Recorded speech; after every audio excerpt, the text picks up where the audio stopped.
rockstaari. Keskkriminaalpolitseist välja astudes ütles Isamaa erakonna peasekretär, et erakond ei ole midagi valesti teinud.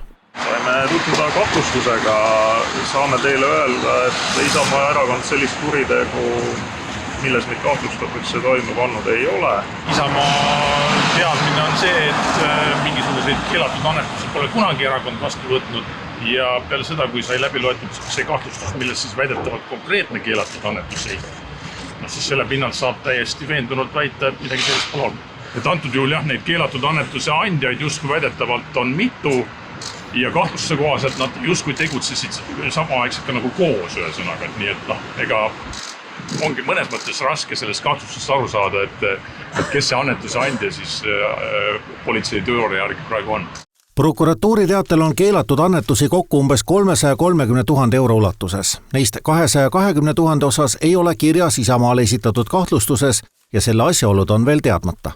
Üks sündmustik on seotud Parvel Pruunsilla, Tõnis Paltsi ja ühe juriidilise isikuga, kes on siis omavahel teinud sellise kokkuleppe, mille raames siis osutatakse erinevaid teenuseid, viiakse läbi erinevaid tegevusi, mis toimuvad Isamaa huvides. Neid tegevusi on rahastatud Parvel Pruunsilla poolt circa 220 000 euro ulatuses ja kogu selle tegevuse tulemine on saanud siis kasu erakond Isamaa, et kahtlustus puudutab siis seda sündmustikku kui võimalik keelatud annetuste teine sündmustik puudutab siis laiemat ringi isikuid.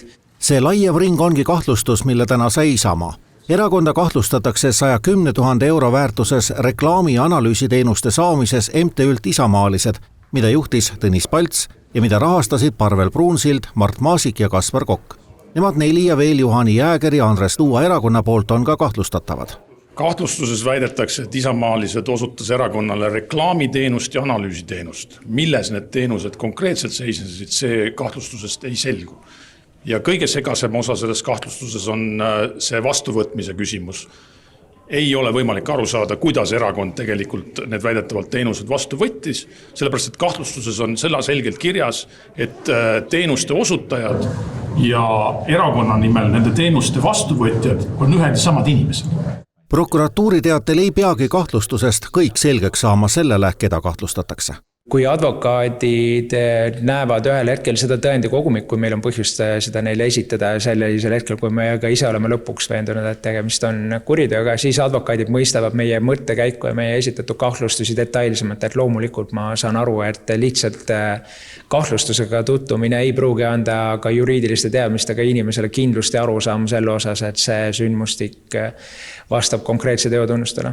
Erakonnaseaduse järgi on juriidilistel isikutel keelatud erakondi rahastada ja osutada neile rahaliselt hinnatavaid hüvesid ja teenuseid.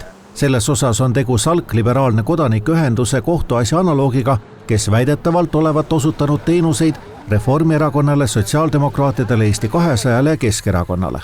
Kui jutt käib rohkem kui 40 000 eurost, on tegu kuriteoga.